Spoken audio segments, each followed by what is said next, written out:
fro so mo bo mo de mo ha fraud mu san so na ye fo magudie tu mo de se eye oman Ghana no ahu hia mo se o mo de ne be kwa asem dibia na emom omode nhyehyɛ pa egu akwam sane ebe ya san krofo no mo nsa etimi eso mu de a omo be bi wom e de afra oman mu sane ebe ya bibia betimi akoso ye e de ama wom na bra ne eya Ashanti Regional Police Command etwetwe command na ye Interior Minister Edi Tudwa na oche se eya de agalam se ya omo tui ha oman Ghana ye papa ya sitine na ese ye nsuo ya sase ni na ese e wo man ma chese ya nhwe ne yanka ho asema ebe ha oman ne pa san so na ya fraud omo ye so no so mo nsa eka o maye ewa so mo bo modin na mo timi atwe o maso esan se o ya fraud ya ubo obi apo no ebetimi aha nipa na adwen into obi biara ye beche wo se o hye ohunbon wo eye galamse anim no enya de edo ba ko gina asem dibia na emom ye bepamo efrom ayimu. And the Chinese and some other citizens Filipinos that we found, the kind of activities that we do were purely defrauding citizens around the world using a system that is set up that was so sophisticated. Many of them are into our forests. Many of them are cutting our trees unlawfully. Others are involved in galamsey activities and many other crimes. We have resolved as a new policy that for 2 things, you in our forests, whether doing galamsey or cutting our trees unlawfully, getting yourself into fraud activities, that's whether using computer or other fraud activities. For these 2 crimes, when we arrest any foreigner, we are not interested in prosecuting them. Our first option is to take them back to their country. And this is something that we are very serious about. And you are the first point of call when sometimes you are written to the Attorney General. We are not interested in prosecuting people who are destroying our environment and who are defrauding people across the globe. Ana Interior Minister Edeto Ghana Police Service anim se omo ma basabasa ye epeja animu e won fimpi mienu ne adonu na ya bato onimu no omo mbo modia na omo ntwe omo so se ne yese. And I must commend the police administration once more that for the first time no single shot was fired from the police in this election. And all the skirmishes that we had was rather coming from others, but not the police. It shows the professionalism in the police, and I hope that all those who misbehave in one police station or the other, the videos that you have, I, as your second minister, is going to support you to ensure that those individuals are brought to book, so that next time when you decide not to fire any arm, people will understand you are not firing because you are going to pursue the perpetrators and bring them to book. So I want to encourage you to take up that very seriously, that almost every station or police station that people misbehave and you have the videos, please bring it forward and let's prosecute those individuals. Ne krakra mu ana Interior Minister esan so de ato police fu anim se omo busumi nsia eyetinka island no wo eye Kumase omo susu se ye drug hub no omo momodian no mkoyi free o. Regional Commander, in the next 6 months, if you are able to do something for that, I will so happy. And I know the Zongo mentioned Regional Commander is saying, you know, we have a place in Kumasi here around Alaba that is so unpopular. They call it Tinker. That's a tax that I want to see. That to welcome me, to show that the Interior Minister is from this region, I want Tinker to be a thing of the past in the next 6 months. And I'm very happy. That will give me so much confidence that anything I want to do for you in this region, I have reason to say that you're able to deal with this. And I know working together with the Narcotic Control Commission, this is a program that you're able to use to honor me.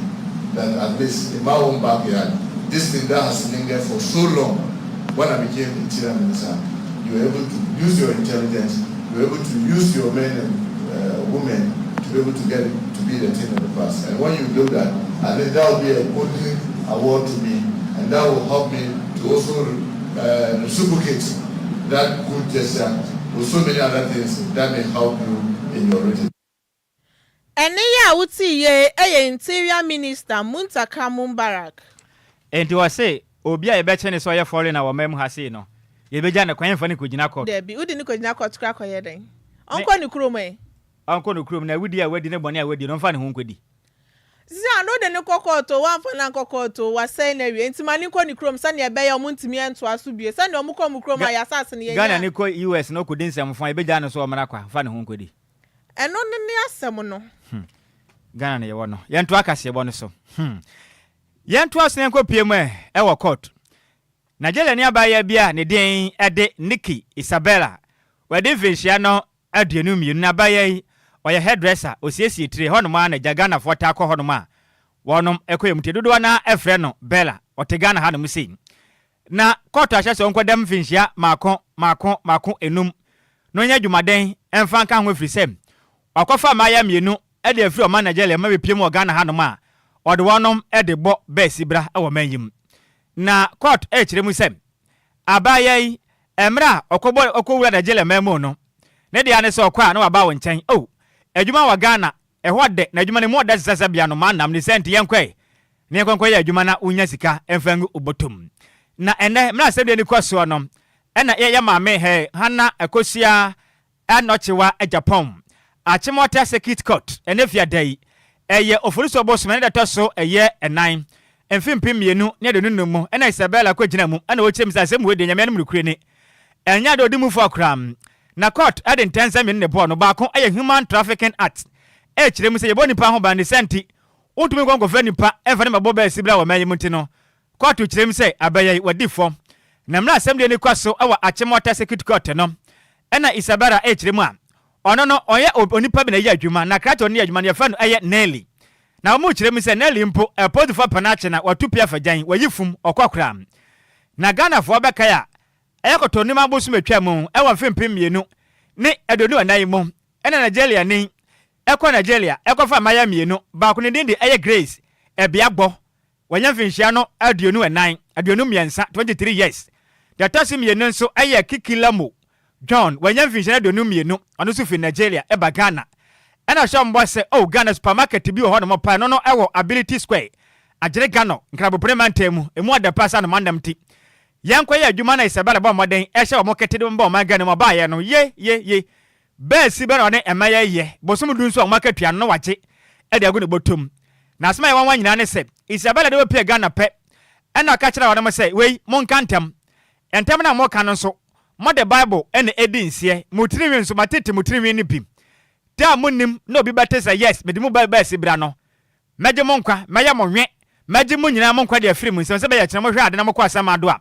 mo pene ho ye panti asem ekoya den ye panti na ma ade hia mo kaka dwame entimi ka o masem emeje obi mpo enka bi enfa ma wonom na mra asem ekwa so na Isabella kire mu se da bi asem we de yemenem no kure ni onimufu akram na otemuafo pene ono eda asem ya no kwa dibofo assistant superintendent of police ASP Isaac Babayi kire mu se owo strong evidence adanside mako miensa ba ni nyina da adanse se de tie bia no eye Isabella eye Nikki no eye no kura papa besi be na kofa ade chef Nigeria do mbo magana munti wama mwade ma temo ni munya de na kina bi na makokko se be nipa bi etimi enkodi sabe sansem hunu we bi wa magana mu na mra nsam ne kwa wie ye pe na court na kire mu sem Isabella enkoda afiase enfienum enya adwumaden fantato na visa court atwa kwa setena ahwehwemu ahunu se we nya de a wonyem ti no obetimi a 7 sentence ni pa makokko timi abasa be ya nipa bi entu sana mopon afenso eye anti-human traffic unit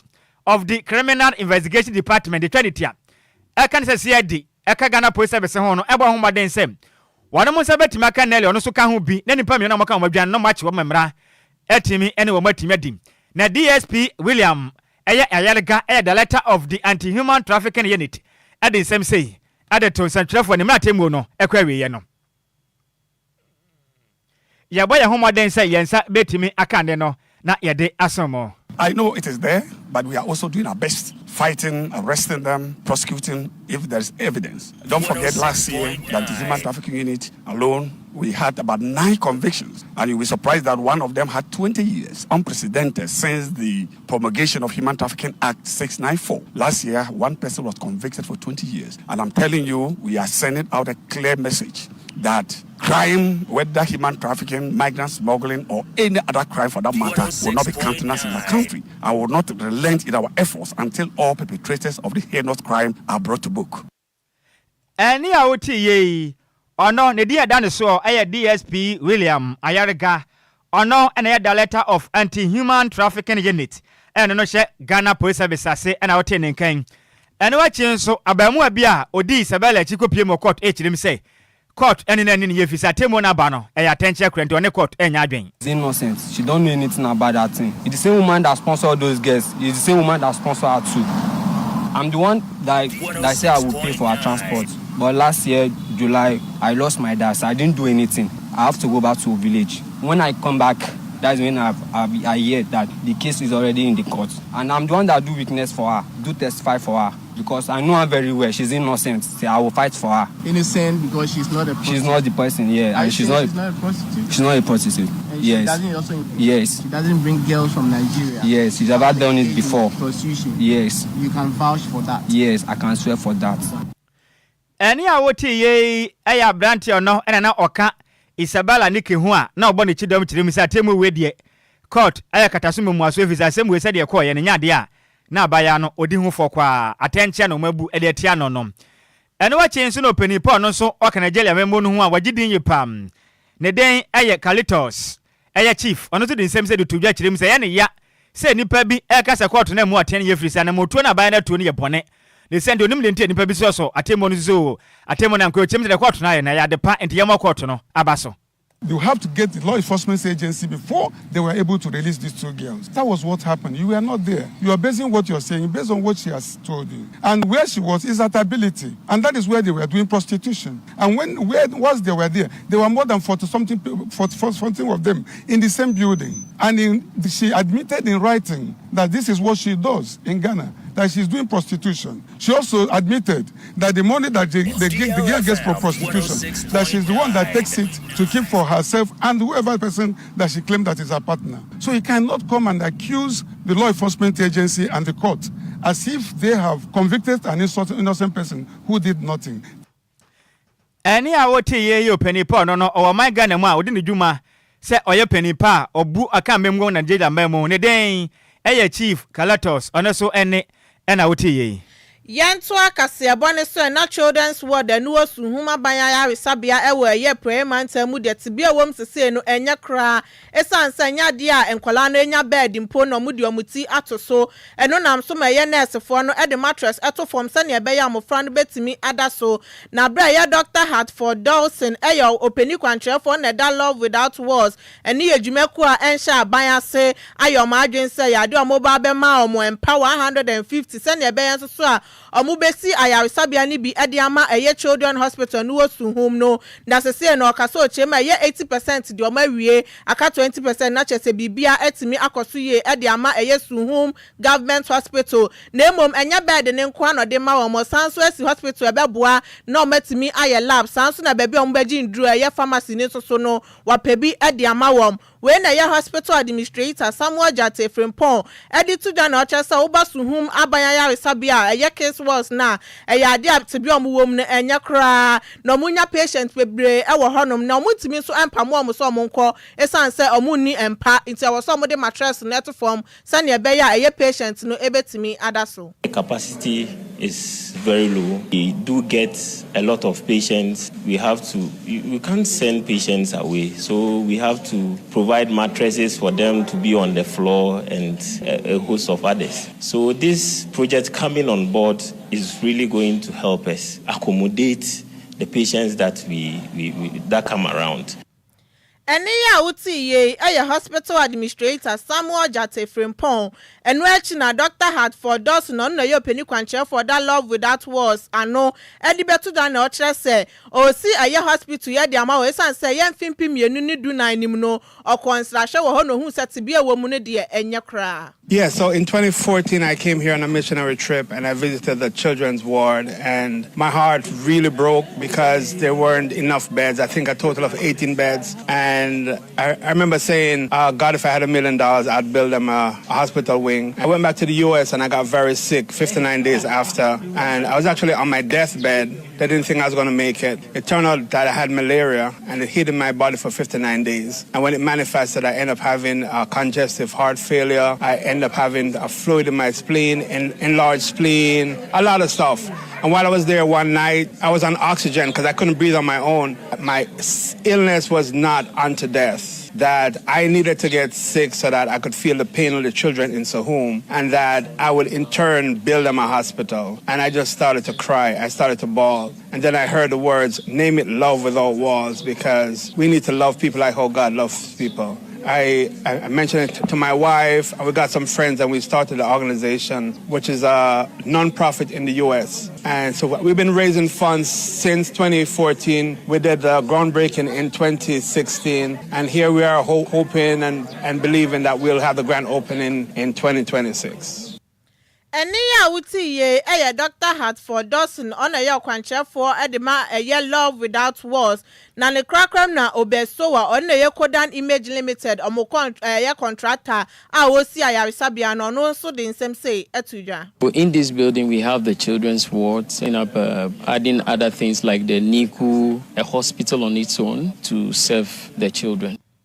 Enia wuti ye obesowa on a Kodan Image Limited contractor. Yantu akase wonu so ne enko pie mu e wodumja adwumakuo na kache na Greater Accra Regional Fire Commander ACFO2 Rashid Kwame Nisau edensema todwa ekiremu sem oma yetimu sesei eja hodo anasa market hodo oma Ghana mu no enche ne jatom na nipa ho akwadwam okirem se ha dwen ye panti odekokoba todwa ekirem se ehu benye pa se fi na akwei Ghana fo nyina beda ye ho titiriu eno momdi dwa de dwam no omohwe omo ye firisem se nipa kodi dwa odwam na watumi ada honom anu aduane adibie na de ne ma hodo bebo meja hyehye akoso asisi dwam de enya de eja no eto betwa ne anase ekena kra na mra opanipa eden samtwefo de nkomo ene wo kire misem eja oda hyehye o maga na mu na ha dwenye pa ne nyina titiriu no eka wonom a wonom edede dwanem o kire mu a e won wase kobra ne kodajam ne aduma nyinam kanea bona akwakofa eye kenda de asi wonom waso bi de asi so bozi na wada na ne refer ne ho ne jatom ne dwamu nya na timi ahye wasaka se kirem se bitumi pagya ne gas cylinder de frifie kosi dwam ne wabo apesie wawo fufu akotokoto nam aya benkonya di owia ne wura fi na gas isi so na jaten na tom na medwa ne nyina tumi ahye ebumu tumi kofa kabali bi koton wodwam na kabali we nso edetu kampoto bro nyata na ensuo ka na ya akwakwagyeta we nyina ya de ekoso wodwam o kirem se ha adwen ye pam wasaka se kirem se bintu tonton ma bia we ebo meja hyehye akoso pa wodwam a ha adwen ebimbo ti se dynamite na kwabande yakwadwam ne woton a Ghana ne bibini de na wo jem wakasa kirem se emra so se nipa sabe yatena ne adwe konkan enema hodo ayeye wodwam no emo akura ne senti ukwadwam na ukokodi udwa wi anka beye mpo akokofie se obada nso a mesra wada o gas cylinder no enso nsiso maye ndum light command light out na nkoso kenda fence so eba ne se sabe de wawuo no onim kata oto afiri wada de besi wachiri wo honti se wanyai sa ne ma ne ye ne yakoso ayesa do jahye ne Ghana fo yen yeni ebe kwa so ahye omen ACFO2 edi nsem sei edi tuja. In Ghana, marketplaces are used for domestic purposes. When you are sleeping in the market and in the night, mosquitoes are disturbing you, definitely you put on a coil. If there's light off, you put on a candle. And when you are asleep, you don't know things around you. So definitely, these are the things that are causing the fires. Until we dedicate market and say this is a dedicated market, don't allow people to come cook, sleep there, bath there, and you turn markets as their homes. We have challenges. Let me talk about storage of flammables. If you watch the clip of Idum very well, as the market was going, it gets to a place, then there's an explosion. Ask yourself what is causing that explosion. It is storage of flammables. I have investigated fires that we realized that the items that the person was selling was what caused the fire. You mix carbide with water, it will generate fire. There is a sensitive fire that I would not like to mention, but that was the cause of that fire in a market. The person was selling carbide and water fell into the cupboard and generated smoke. And the person didn't know that you don't have to even add more water to it. So in their attempt to put out the fire, they were adding more water to the cupboard, and that generated and it became a very big fire in this country. I led the investigation to that fire. So to prevent these things, market segmentation, like Honorable said, we should know that this lane is for cloth sellers. This one is for tomato sellers. You wouldn't believe it. In Konongo, firemen nearly lost their lives because somebody was selling grenades meant for galamsey activities, dynamite. No, dynamite akobane ton wedwom akwageta. Ensema woti ye Greater Accra Regional Fire Commander ACFO2 Rashid Kwame Nisau nene ana wote yen yen twapo ne nkopia man hodo so nsemu a na Kenya ni abrante bi meka sei o chema wiase afro no wabobra ni bia bre ni senti wato yanom ewo nsedo no agye ne kwade afri ni nsema ni nyane sem aviator atufa wakwako group bi ma kwageta betting online bia krachi ahwere ne nkwa na rahusem nyina esiya ekire mu sem ono wankasa ne nua bema ene beka ye ekire mu a ne nua aviator odi agro papa odi agro mo bi ni bi na nansem odi agro sa na ne bank account na sika gum kama enti wade kwa na aviator be wan se hwem na ekọ aluplane watufa na ekọ na wandi na wasa kwa bia bem afidi akwa ne sika sem nyina akofom na aka akra na osidepi dia ka die me kwata me last lock ni na mahwese metumi ade nde za de ne mguase abafie ana krachi ko ye ne na bank account no okwa MT ni nyina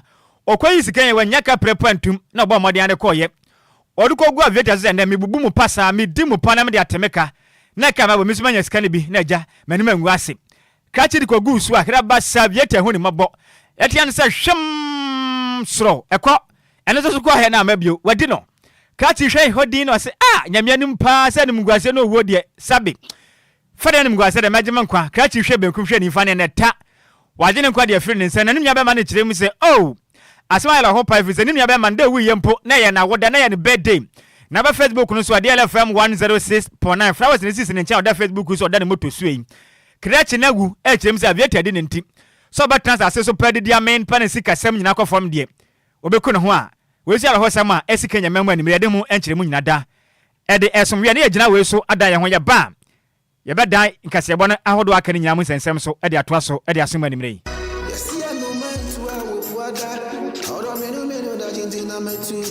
makwantu ohunsam eye medadwen nanso me yensam tro ne nti menya adaje ye hwehwemu ekohu Sunday Sam's consult na wonom nti ende metimi ba menya abre ne adaje ekenkan ye eye investigations about womo ana me hu se wo apply for visa assistance a enfeli efri se wonom ewo track records madansi die nie ma me nintrel Sunday Sam's consult edi britia wabi ebeje wo visa amawo se wo ko United Kingdom, Canada, Dubai, Poland, Croatia, Nafe Kradia, Serbia, any Greece nso abeka ho a work permit etechiri. Ma menchira wo mo echiri kwan. Sunday Sam's consult ewo Ofanko barrier, Asofan, our Bay Wise Park Hotel, ewo Asofan New Station honomo a. Phone number 0244291546. Email address nso samuel626@gmail.com. Yeti ehudi enti, we connect dreams with opportunities. Emanenye wadwendwen, frɛ wonom na nso bedi adanse media.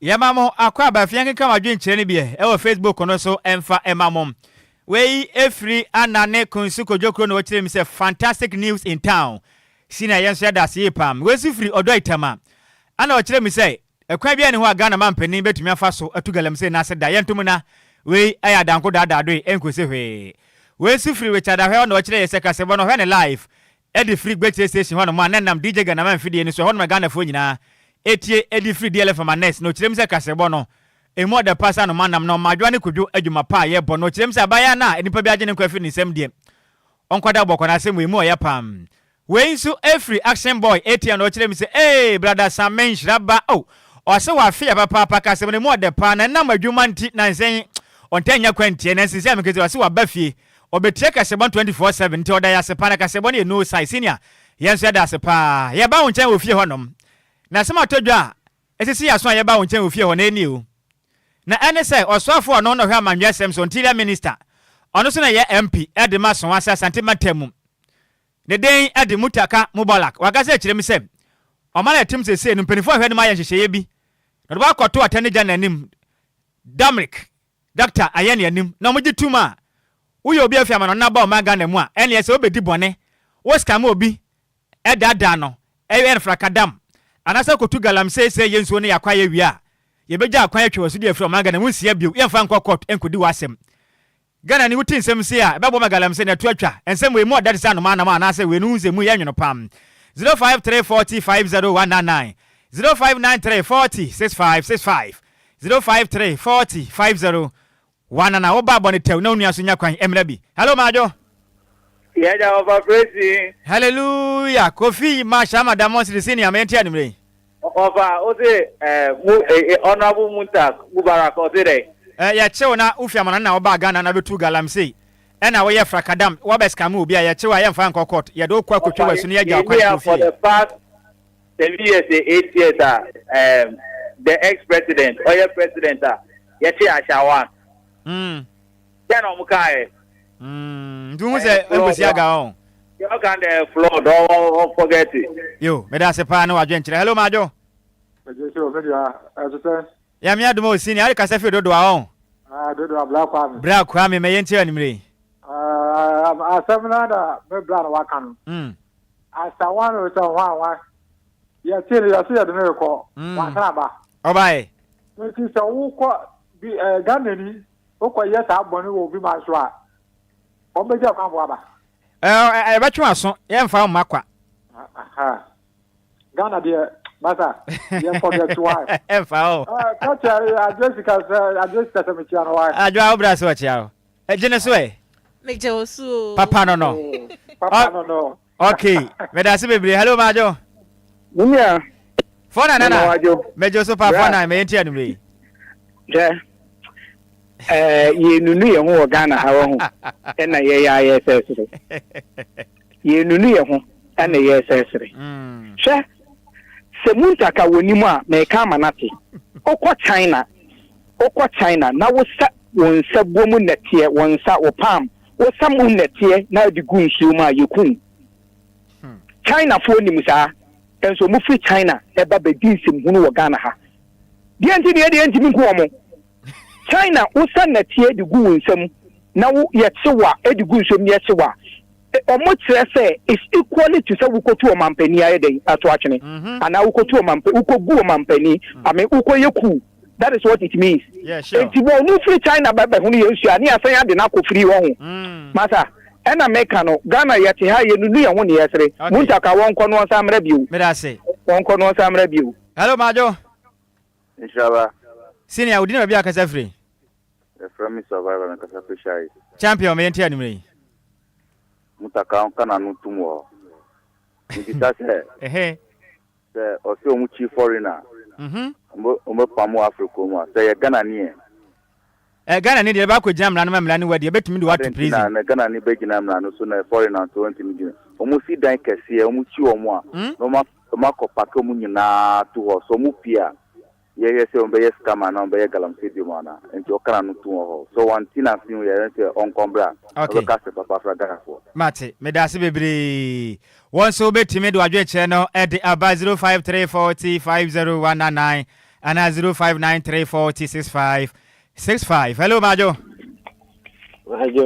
isini ya udini bia kasa free action boy afenya atamansa oh champion me yenti wanumre ma fimu papa oh wenso ya da se pa chale mi de aisisia de Africa ankasa ande ya nyama fo ma junda ho ya nyama fo ma junda ho because we nyina ya krokro de John na ho no mi dominate nese ya kwande emwa oh bro ade o ya fufuro wa Africa dada me da se bebre ni so wadwenkyere hello majo ana kwanso oh e kwanso a oh na kwanso oh me fa phone na ba ye kasa ma yenko eske dudo wa sini eske me yenti o ya me last caller ana o se asema openi ken akoye se akola wetina mutu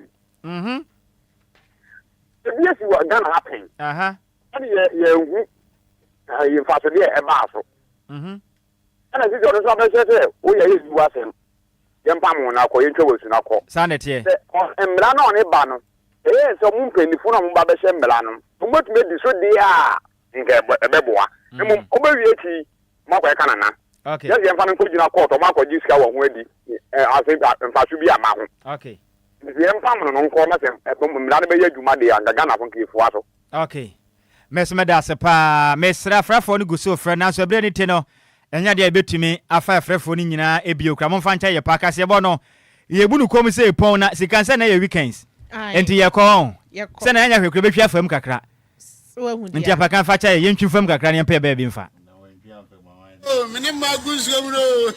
Uni ana me chiri no, mini magus gomro. Uni ana me chiri no, me frequency abakrom. E ma kokko mo me he. Yeni am nes ka fo me chiri. Hey, so here you already. Me frequency bi wo manka. Bra, Brazil de min go bi wo mu kokko na aka wuram. Mo kwati mari ye. Hey, sabi asedo.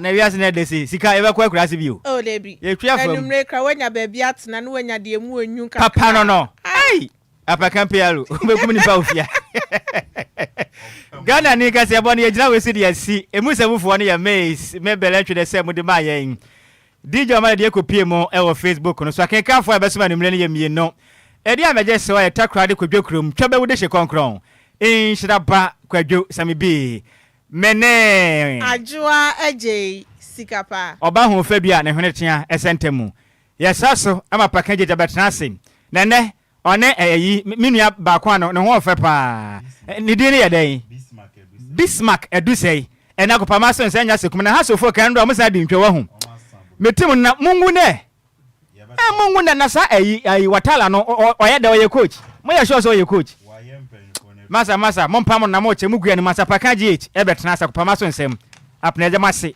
se mo kan ye ho yakra mo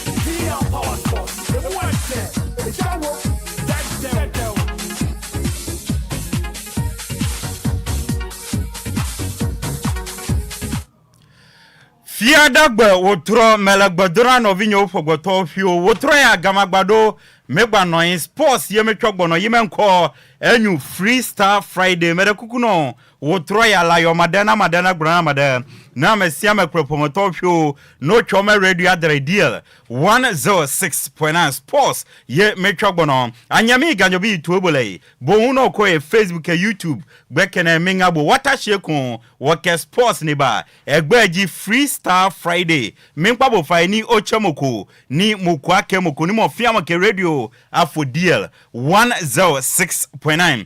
Good evening to our cherished listeners and viewers watching us live across our social media platforms. Friday evening we are back on your radio to bring you Freestyle Friday. So please don't hesitate to call a friend to tell a friend that we are back. It's Freestyle Friday live on DL 106.9. Busia, mamenyana we suno buo anrasini eni die kwanso. Ena nyumre bebia obi amema adwon. Ema wakwa bamfambe pie nkram pumpuni mantem. Ajatum kasafidie kase ba kopeso. DL ohani nsia chiri ponkron. Fiada nyumre mrewe du se yetena se. Na otwemu ni nyina gudie wonsama wodo a etwaguye na kese pa na piepie mu no.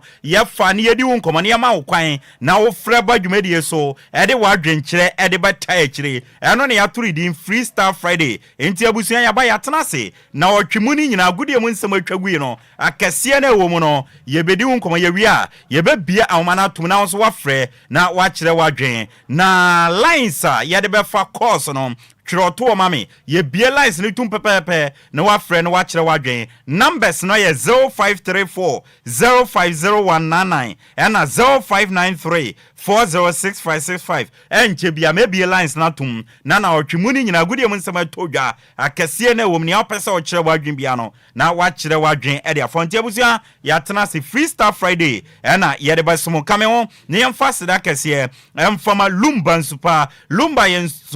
nsupa supa eye nsu abadwama nsu mu ode eye krogen emoti Food and Drugs Authority de afam fidima ye nhwehwemu agye atum se open nsu mu ode na emoti a eno ani Lumba nsupa ntiabusu ababi bia obi a wotie me nsu esa wonom na eno ani Lumba nsupa nsu esa woton no eno ani Lumba nsupa bibia fa nsu ayenom wo de eno ani Lumba nsupa enti wobenum nsu bia maninye Lumba nsupa dansoma ne mpatemfo no mobenya bi Madam Abanyamecha kache ewa P2 lane oben Lumba Sport no monfrɛ Madam Abanyamecha ewa 0557 349 401 0557 349 401 ofankwane ne mpatem for Mama Vika kache mobenya bi 0500680783 Lumba nsupano opebi ato DLFM akache ewon kran Agbogwa Junction yane Wisconsin International University no omu main entrance no yane no NAD eye impunimpu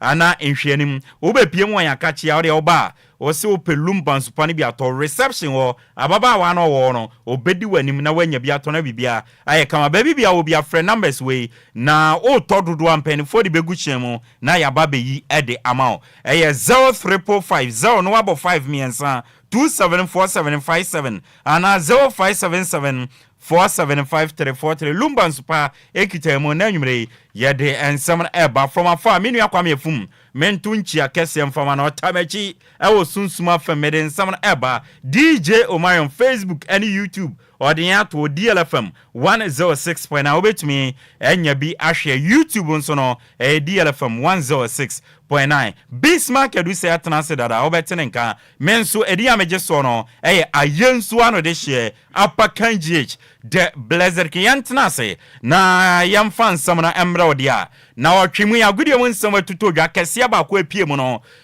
in the betting tax ejabo eje enya babedu His Excellency John Dramani Mama esane amended bill no emane beyemla officially no we betting tax area if you want today Bismarck edu semo ene Nhyiraba Kwadwo Sammy bi Pentecost ni a otwa bet sanso na zigibi ene kire no ena afenso DJ Afiba ene Kofitela munyina no DJ zigibi ene kire omutwa bet na omudia aban no entiom na His Excellency John Dramani Mama embro confirm say wasane amended bill ama na bayemra betting tax no weyi edi afiwo no yentie se no kan fire. Now this is the Income Tax Amendment Bill 2025 to remove withholding tax on winnings from lottery, betting and games of chance. This is the famous betting tax repeal bill, and so I'll assent to it 2nd April 2025. So betting tax is gone.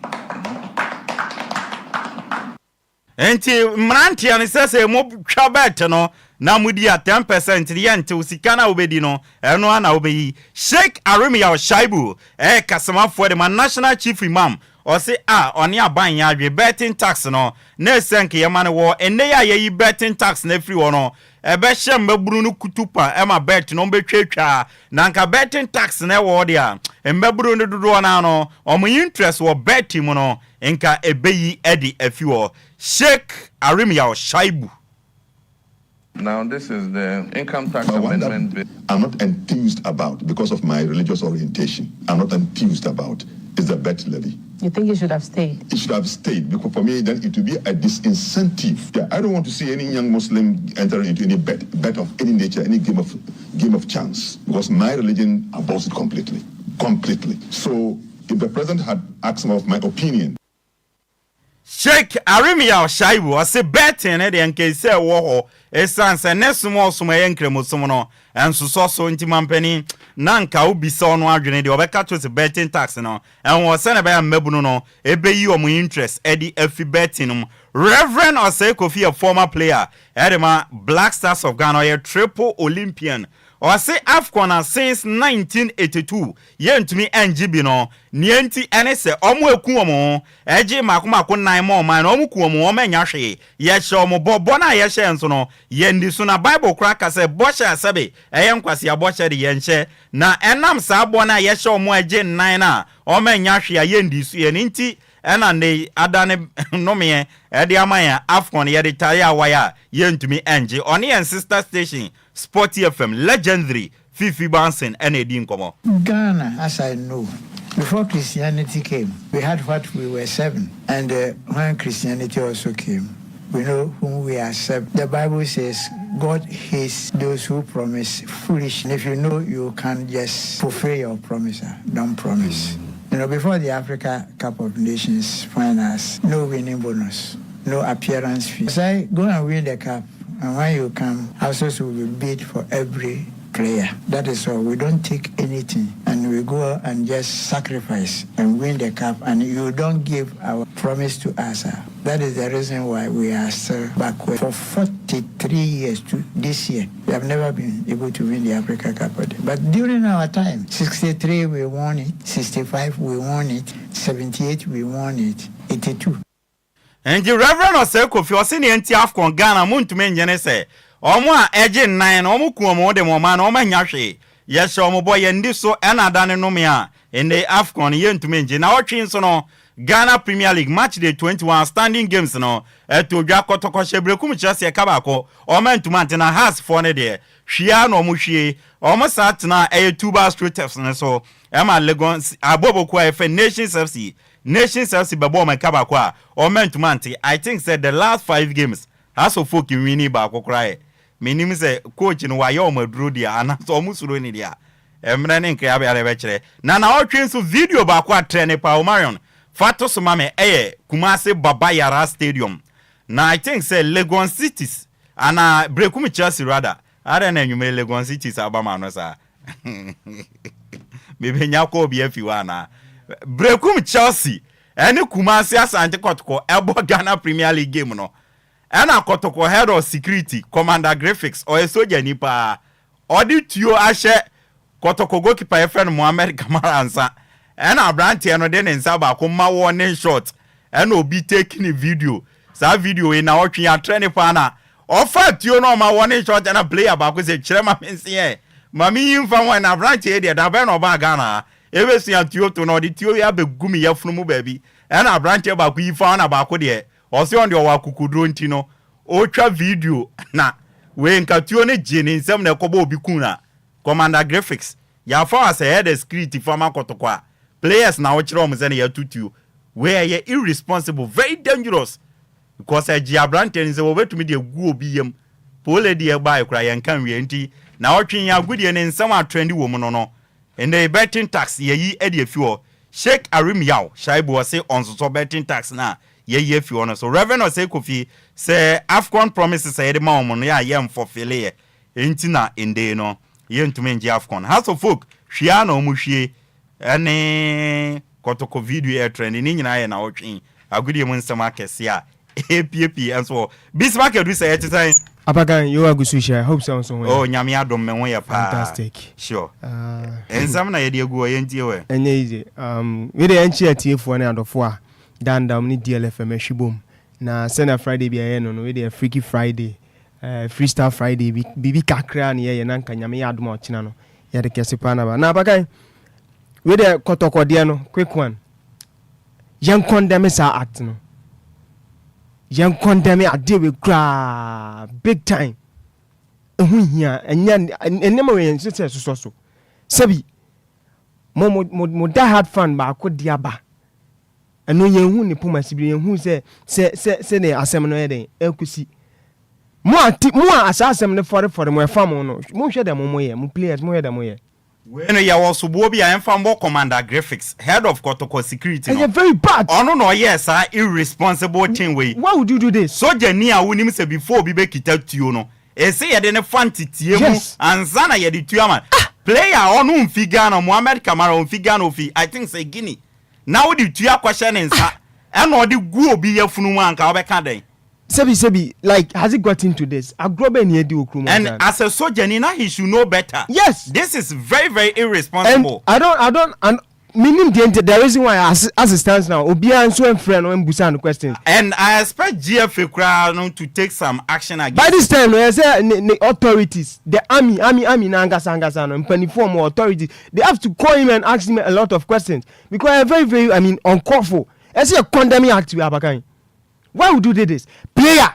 They say, Masa, come on, it's one more boy, no better to uncle. Uncle, no go to. Yasi be bobo ana yasi be tutu. Obesua. Enema bi o yemfa ni agro. Anima we nya enema yasi asoso so ye di agro. Ti ono pump action gun na clock you no ma warning shot. Oto ye. Won and akwano so ejina video no masa. Enkofo bi I don't know say enkwana etu mo say dey o. Why would you do this? And commander nanga say ojina in uniform. Any soldier atare no ojina. Any so yes Adwoa. Adwoa enye common class say ni pampo ye timi ye di anihu. And footballer crowd all the two ye there two for home ben. Footballer dey nke two for home. Some player no keeper no hwe na and unze unfortunately omu game against Watrema no on the phone bi nya banta bisa. So I know a military man yesre no. Onko ni krum no nkoko. Oba hwe so na ball no. Ami na so sa ni ma we so krum a. O hwe na se tu na beto akokrum na kotutu obi anu ni problem. Beto be ball krum a ball no. And commander no very childish. Ese ba na friend no. Soldier ni pa. The rank ni abet so he must face the punishment. I mean consequences of this act. Any consequences so animal way so. Apakan. Has it got into this? I don't know you didn't ma dia agro krum asa. Roma ya de nyama dia agro. To the extent a two pump action gun. Bullet shem ya clock it. And the piece be a show. Look at this. You're two-way. A two-way. How? Na ordinance ba ko nti agye ni nsam na. Player no jina na ni mo de ku ni yefunu bia. Minim say akwano dimrika no. Ujane na so ujane. Say player ba ku hu no ujane. No ni say akwa we de born ye be born no de tuo ye de. Tuo ye de tuo fa ho ben footballer de tuo fa ho ben. And dey see o timi krampo ni yan kan we. Ye hu ni poma sibre. Look at this. Mo agasa mo asem ne fa mo no. Ye be da ka bia mamo. E say ye be da ka bia mamo. Ghana pa de. Ye de never be dey grow too much. Defense ministry by this time say omo fema no. Ami mpanifo no. Eso omo fe commander no sisi a. Because you tolerating him be too much. To the extent say two near the agro. Proud to a game. A two near them is there even during the match Grampone to another so stadium. So no head kotoko security no. Your friend commander graphics. But we yes the two way baba stadium Apakan.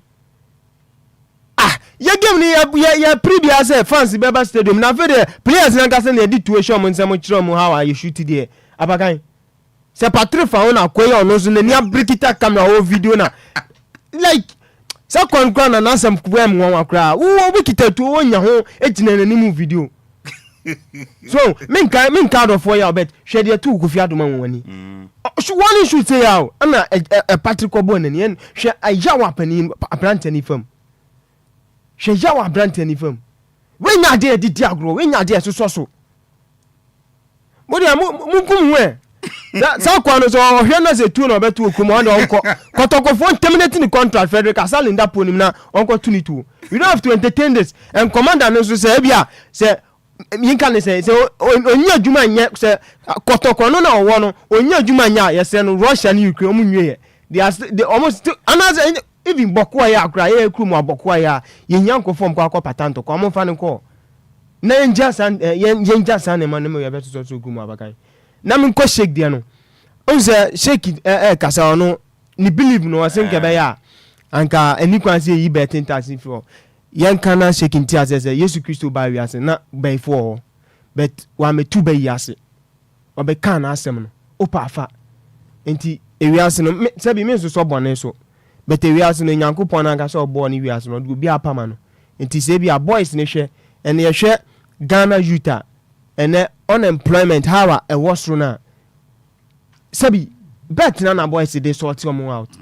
What you say last time me catch you say acquire to the sense man nyina is aviator aeroplane shim eno krampo man bobi enti yes president I think say my candidate say no when it comes to Ghana politics obi antimi His Excellency John Dramani Mahama she wakwatra chire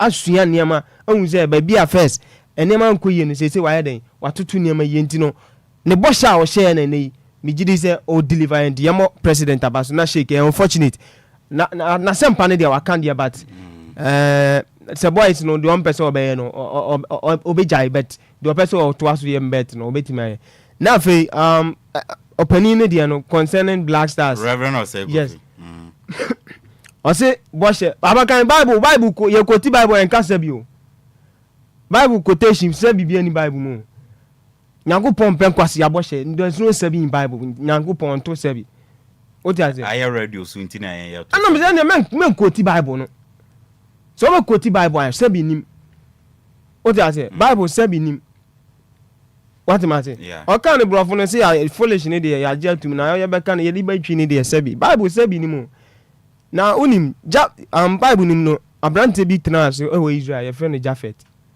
na obekokun ana oga che Nyankopon se so de na tamfisha ni nsa ofirikun ne ba ade bia ebe pia fi ni gate anu first bi o de beba for dem Nyankopon na wanya fortunate ne baba akopa anu awo che se omote se ne papa akwa na dinkunim no ana ne ba ne de nije odu ase me do ba wa hame na jabe nim se aponchi bi ana akukọ bi na ebe pie so enti Boshe very key.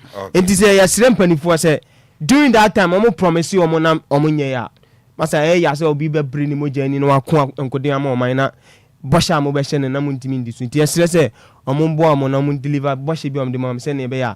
Yen so betime win AFCON because 2017 na ye dia.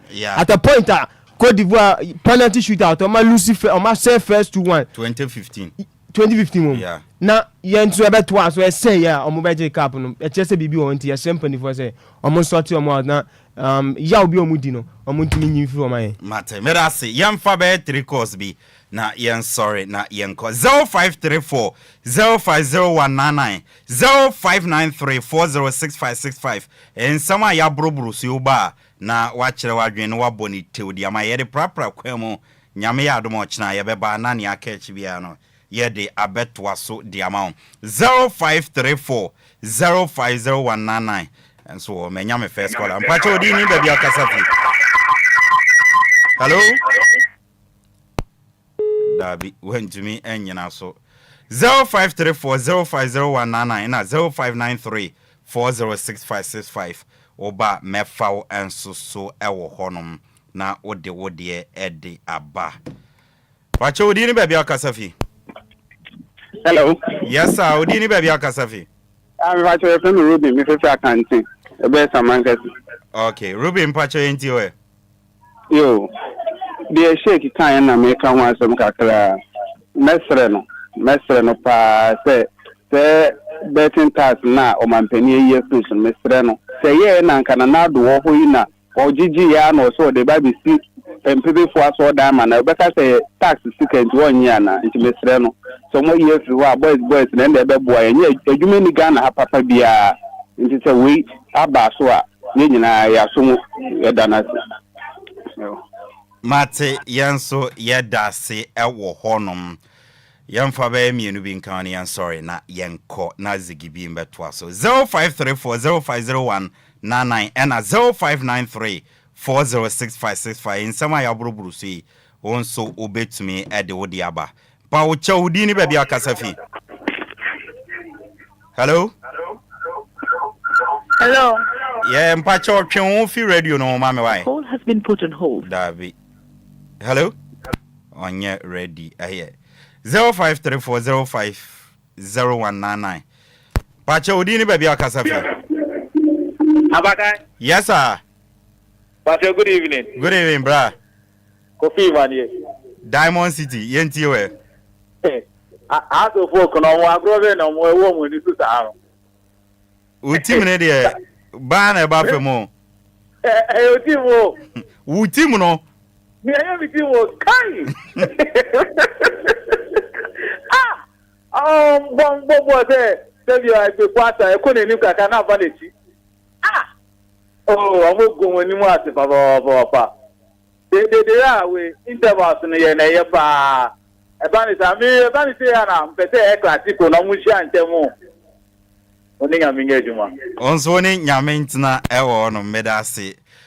Ye wori to amanone ye ko anono na enanwumre matches ekoso ewo broni krum lex no matches ekoso German bondo siga okay. Mpache odini baby akasafi. Mpache from rich from for plazo. Rich mpache yenti we. Mpache kotokofo no omwa omusuba nti no muko musopotan. Omusuba nti as a security personnel udi the trash keepers as otutu ewo hono. Omusuba nti ya nti bizo de mpeze mechire no omusuba nti ya nti omeje omundai. Yeah, that's it. Say obaye and so on. Na sena mekano. German Bundesliga no. Ya bo 37 minutes. Osberg asheba ko Bayern Munich entmenti. Omo de sa normal dribble ese nyama de egu. Enti no Osberg asheba ko Bayern Munich entmenti ye. Italy Italian siano.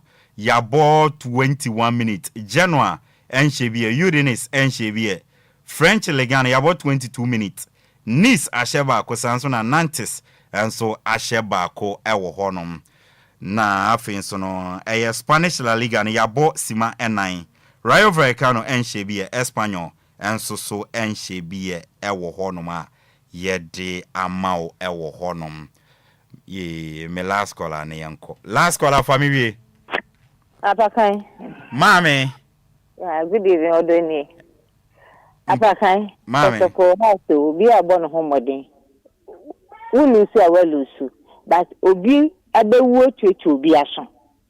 Obi abewu no echechu obi aso. And that's yanso yedase se obaye ewo honom nti yedi si nyame adom china ebo anopa no nkronkosi dumienu a ni aka echi bia no yede ebebere nso man be say yeah, Ayensu ano this year. The man be say Apakan GH. Yeah, koni de mama nchia Mr. Fupani. Okay. Yanko pon ya aduma da ochina. Eye ready didi bete unfortunately say mintimi nyinam because as didi we enya patapa so. O kari hu hwe na masa untimi ndia menko e patapa sim bia nti. Nti yanko pon ya aduma ochina United Church of Christ Disciples. Be ko ready didi but be unfortunately say mintimi nyinam nti me ton krana ma so Fupani Apostle Philip Dokuna wan hwemani bia elder na na masachia Priscilla. Okay. Priscilla or Madina Rich Junction tell me mama nchiano. Na unjia unia. Jesse. Ona mine no ntokwa wachiro nti ba na monitor. O monitor. Sabi unso betwe ne kwa. Nchiano nyambo achine bishia. Mate.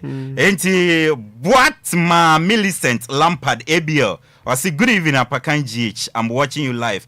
What ma Millicent Lampard. What ma Maminchiao ene enyumre enso so ewo honom. And a clear Jesse mentor manka or tea our monitor Jesse my yenchia or china yebeshi and so and Obapa Florence Koforidia. Yes, Koforia. Oh show Maminchiao and a bredu Ben. Yes, immediate past assembly member Edema Suwate electoral area. I see watching you live at Suwate. Keep up the good work. Dear sports, no size. Tomorrow is my birthday. Oh, honorable. And happy birthday in advance. Ochina metenasia Mary Shiwi pa and Equiapim unity or see great work and so on. Inti yada munyina si yeri si yako. Nyami admo china no pa non kron 9 a.m. Ekosi 12 noon yenshia niyamfa deal power sports weekend edition no extensive one yamfa mbe down. Ochina nyama bebre wo show ni so a yere ba nti don't miss the show. Ochina no pa non kron 9 a.m. Ekosi dumienu 12 noon. Na yamfa maseda kese yenkoma menu akwa me fun from afar no kame ho e ma me de nsem na e bai sanso e na DJ Omarion de yenko Facebook and YouTube e ma wunya bi hweye sanso e na Bismarck edusa e me da se otenenka enso so e wo ho me edin a meje so no e ayensu ano de hye Apakan GH de Blizzard kimia me bra pene Mr Kofi ayeno ayensu ano so wate utie ma minchia ono wife Sister Mary ebusu ya konyame adom china anopa no nkronkosi dumienu ye bese hia zigibi e take over na ode awoso no e de atoa so